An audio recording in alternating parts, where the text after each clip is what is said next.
the southern Philippines. The province of Maguindanao was for years the personal fiefdom of one family, the Ampachuans. Their name was synonymous with power, a dynasty built on political alliances and intimidation that held an iron grip over the region. But in 2009, that power was about to be challenged. The Maguindanao clan, another influential family, decided to run against them in the upcoming gubernatorial elections. It was a bold move, a direct defiance of the Ampachuans' authority. This rivalry set the stage for one of the darkest days in Philippine history. On the morning of November 23, 2009, a sense of cautious optimism filled the air. A convoy of 7 vehicles set off from Bulacan town.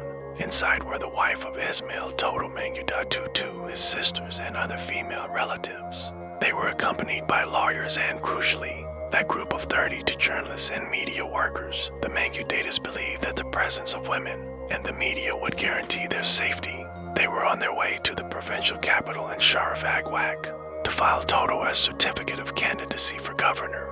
The journalists were there to document a historic political moment, a peaceful challenge to an entrenched dynasty.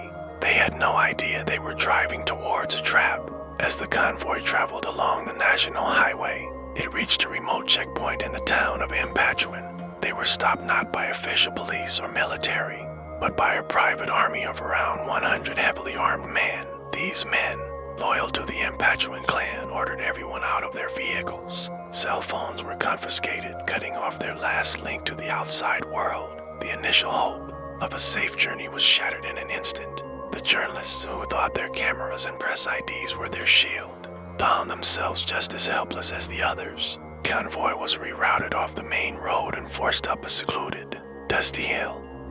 What happened next on that isolated hilltop is a testament to unspeakable brutality. Away from any prying eyes, the group of 58 people was systematically executed. Men and women, journalists and lawyers were gunned down in cold blood. The attackers showed no mercy. The motive was clear and chilling: to eliminate the political challenge and to silence anyone who could report on it. The scale of the violence was staggering. This wasn't just a political killing. It was a massacre designed to send a terrifying message to anyone who dared to oppose the Ampachuans. The victims' vehicles were riddled with bullets, a stark monument to the horror that unfolded. The perpetrators immediately began a grotesque attempt to erase their crime. A large, yellow backhoe emblazoned with the name of the Ampachuan patriarch was brought to the hilltop. It gouged massive pits out of the earth.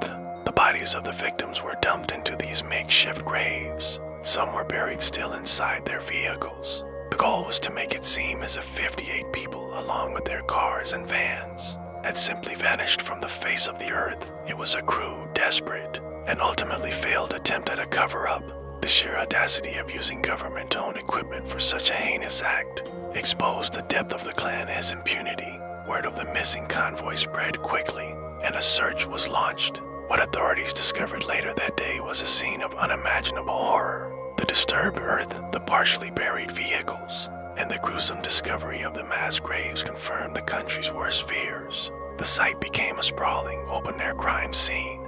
The news sent shockwaves across the Philippines and around the world. The government declared a state of emergency in the province, and the key suspects from the Ampachuan clan were soon arrested.